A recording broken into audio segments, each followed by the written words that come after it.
In this video, I want to talk a little more about the idea of variables and relationships between variables. When you're doing research, probably the simplest study that you could put together would be to just pick some variable. Just pick a variable and measure that variable and report what you've measured. So we could do something like we could look at intelligence, or we could look at GPA, grade point average, or we could look at the risk of heart disease, for example. So we might be doing this in a particular area. So you might be saying something like, in this particular city, what's the risk of heart disease? Or at this university, what's the average GPA? Another example, and I'll show you why I'm using this in a minute, would be something like the sex in a particular area. Are people, what's the ratio of male to female individuals in a particular city? Is it 50-50, or is it something different from that? These are all things that can be very interesting or very useful to know. And so just doing a simple descriptive study where you're just taking some variables and you're describing the levels of those variables in a particular area or in a particular population, that can be very useful. But much more often, we have at least one other variable. Sometimes we have many. And we're looking for, we could look at all kinds of different variables in a study, but just measure them. But more often, we're looking for the relationship between them. We're asking, is there some kind of connection or relationship between the variables? And by relationship, what we are really talking about is, we mean that when one variable changes, if we observe some increase or decrease or some kind of shift in one of the variables, then the other also changes. And this is happening in some kind of this way in which they are changing together. This happens in some kind of a consistent way, or I think that term can be a little misleading. So I like to say some kind of predictable way.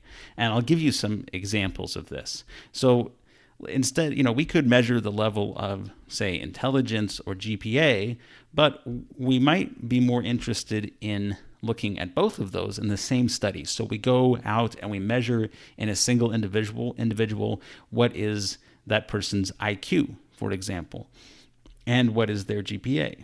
And we might want to know, that could be very interesting to know, because we want to know how well, for example, are we able to predict a person's GPA, how well they'll do in their classes based on their intelligence. Could we give someone an intelligence test and use that to predict how well they'll do in their classes, or is there no relationship between them, or is, how strong is the relationship if it exists? There's lots of reasons we might want to know that.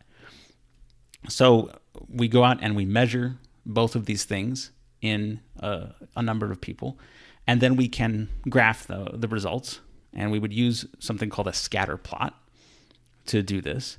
So if this axis down here is GPA, and then this one is, let's say we use an IQ test to measure intelligence, we might expect to see some kind of a relationship where, if this is down here is going to be a low GPA, we might expect if someone gets a low GPA, actually let me do that in a different color. We might expect that if someone gets a low GPA, they also get a low intelligence. And so we can put a point with a scatter plot. We put a point to represent the individual who got both a low GPA and a low intelligence. And so we might also expect someone who got a medium GPA to have a medium intelligence. And what we're doing is, again, if this isn't clear, we're just finding where these points, where these lines intersect, right? So this is the individual with a medium GPA and a medium intelligence. We might expect someone with a high GPA to also have a high intelligence, and so that would be them right there. And if we were to keep putting more data points on this line, if we were to keep measuring more people, we would find that they probably wouldn't fall perfectly. In fact, with IQ and GPA, there'd probably be some substantial differences, because some people who have a low IQ, for example, down here, might actually have a pretty high GPA. But we might expect that there'd be at least some relationship, and that this relationship would, the dots would sort of fall approximately around some kind of a line, probably a straight line. And this is what we would call a linear relationship. Linear just meaning having to do with lines. This is also called a correlation, with the term correlation meaning something very similar to what we said with relationship. We said with a relationship, we said when one variable changes, the other also changes in some consistent or predictable way.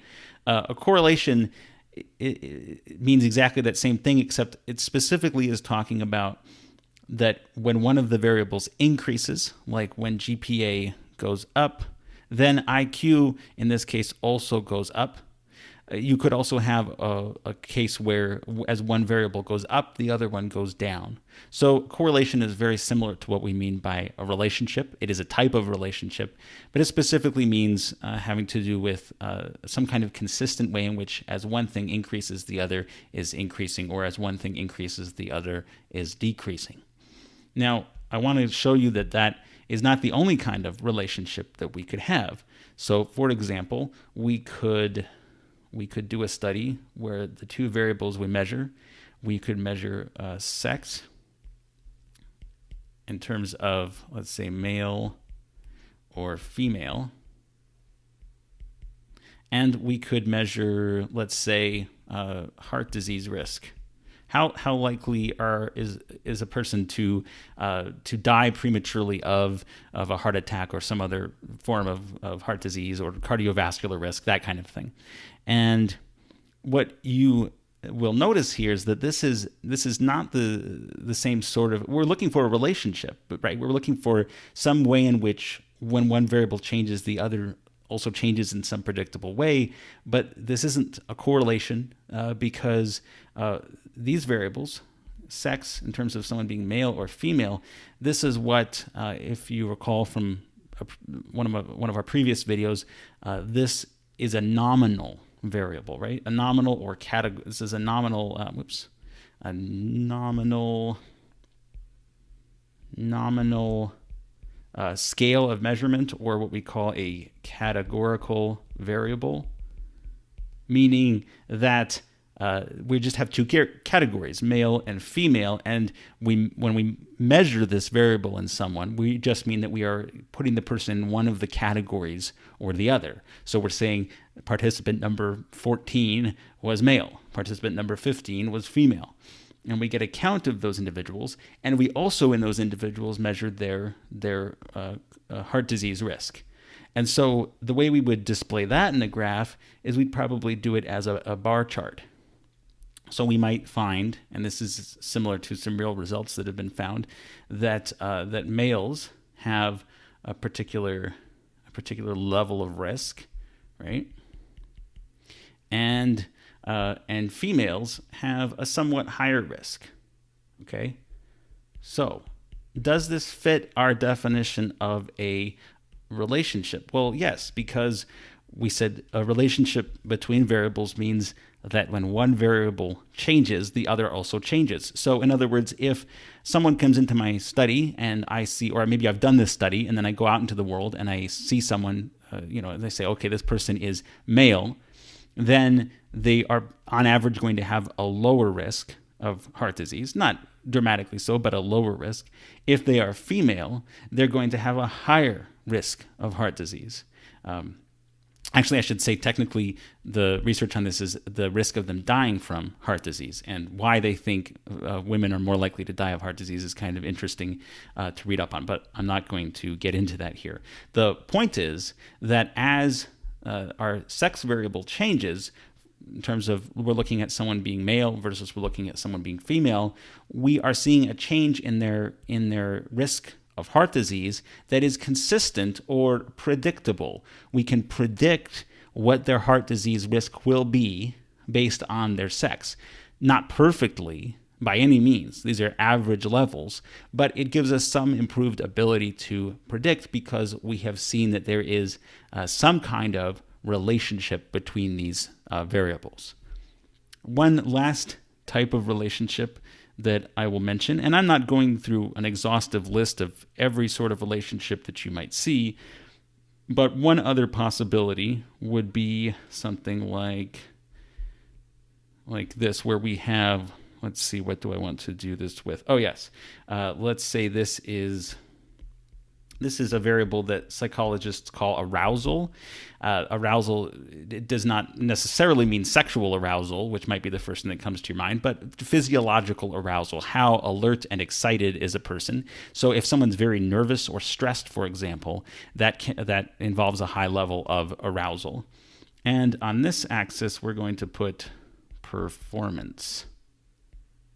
So this is when someone has to get up and perform in some way. They have to get up and play music in front of people, or give a speech, or just do any kind of a task in front of other individuals. And there's an interesting relationship that was discovered quite a long time ago by these researchers. It's named after them. It's called the Yerkes-Dodson law. You don't need to remember that. It's just a good example of this type of relationship. And what they found is that in general, when a person has a difficult task, if they have a low level of arousal, they're not very excited, they're not very motivated, is the idea, and so their performance is quite low. If they have a medium amount of arousal, their performance is, they're alert, but they're not panicking, their performance is pretty high. Now, so far, it looks like this might be a simple linear relationship like we saw over here.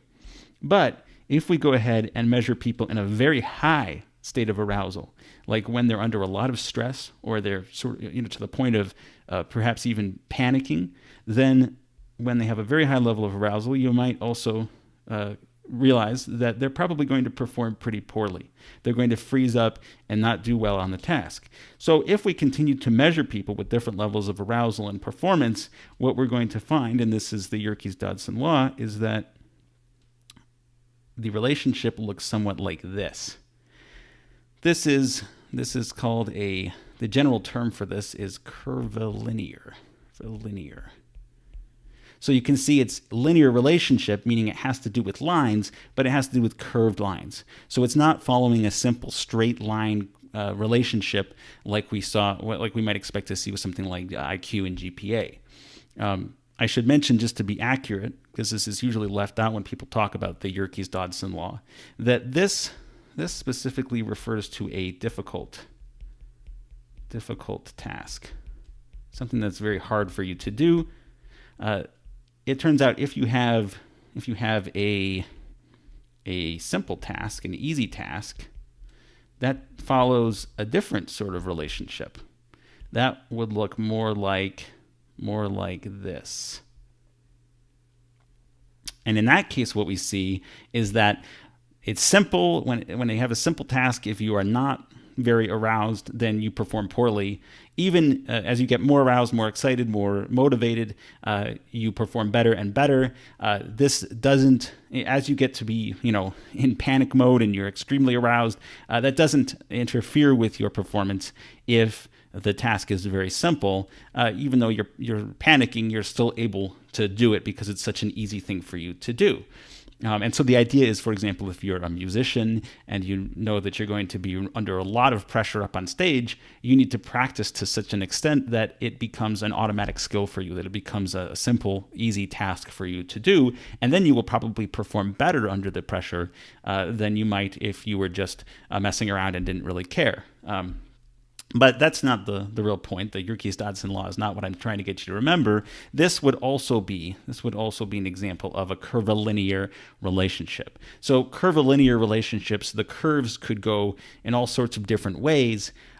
In some cases, if you were to measure a correlation, if you were to calculate a correlation coefficient from one of these curvilinear relationships, you would find a correlation. In other cases, you wouldn't. So for example, with this difficult task, right?